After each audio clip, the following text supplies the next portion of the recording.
They see my disability, I see my ability. They call me disabled, I call myself differently abled. There are some incidents that happen in your life. Those incidents break you, deform you, but they mold you into the best version of you. And the same thing happened to me. I was 18 years old when I got married. My father wanted me to get married. And all I said was, if that makes you happy, I'll say yes. And of course, it was never a happy marriage. Just about after 2 years of getting married, I met a car accident. Somehow my husband fell asleep and the car fell in the ditch. He managed to jump out, saved himself. I'm happy for him. But I stayed inside the car and I sustained a lot of injuries. The list is a bit long, don't get scared. The wrist was fractured. Shoulder bone and collarbone were fractured. My whole rib cage got fractured. And because of the rib cage injury, lungs and liver were badly injured. I couldn't breathe.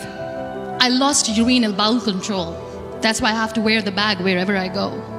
3 vertebrae of my backbone were completely crushed, and I got paralyzed for the rest of my life. I finally ended up in a hospital where I stayed for 2.5 months. I underwent multiple surgeries. One day, doctor came to me and he said, well, I heard that you wanted to be an artist, but you ended up being a housewife. I have a bad news for you. You won't be able to paint again because your wrist and your arm are so deformed, you won't be able to hold a pen again. Next day, doctor came to me and said, your spine injury is so bad, you won't be able to walk again. Because of your spine injury and the fixation that you have in your back, you won't be able to give birth to a child again. That day, I was devastated. I asked my mother, why me? And that is where I started to question my existence. Why am I even alive? And that is where I realized that the words have the power to heal the soul. My mother said to me, this too shall pass.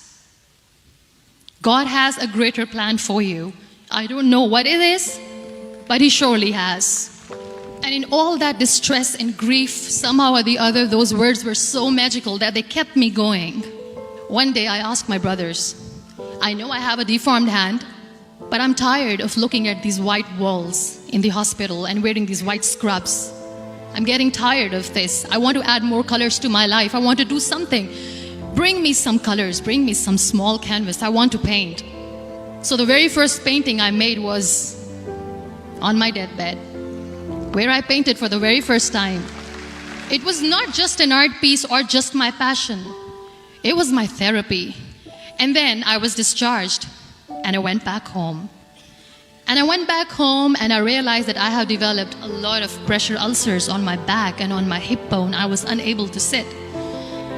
There were a lot of infections in my body, a lot of allergies. So doctors wanted me to lie down on the bed straight for not 6 months, for not 1 year, for 2 years.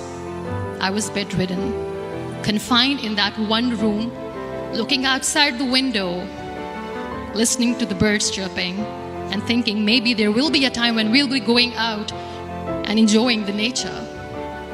That was the time where I realized how lucky people are. That is the time where I realized that the day I'm going to sit, I'm going to share this pain with everyone to make them realize how blessed they are, and they don't even consider them lucky. That day I decided that I'm going to fight my fears. We all have fears. Fear of unknown, fear of losing people, fear of losing health, money. We want to excel in career, we want to become famous, we want to get money. We are scared all the time. So I wrote down one by one all those fears, and I decided that I'm going to overcome these fears one at a time. You know what was my biggest fear? Divorce. I was trying to cling on to this person who didn't want me anymore, but I said no. I have to make it work. But the day I decided that this is nothing but my fear, I liberated myself by setting him free. And I made myself emotionally so strong that the day I got the news that he's getting married, I sent him a text that I'm so happy for you and I wish you all the best. And he knows that I pray for him today. Number 2, was, I won't be able to be a mother again. And that was quite devastating for me. But then I realized there are so many children in the world, all they want is acceptance.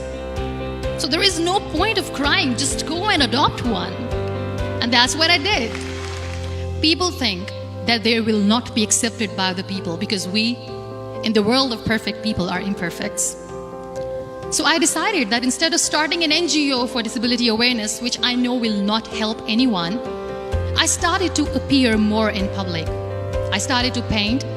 I decided that I'm going to join the national TV of Pakistan as an anchor person.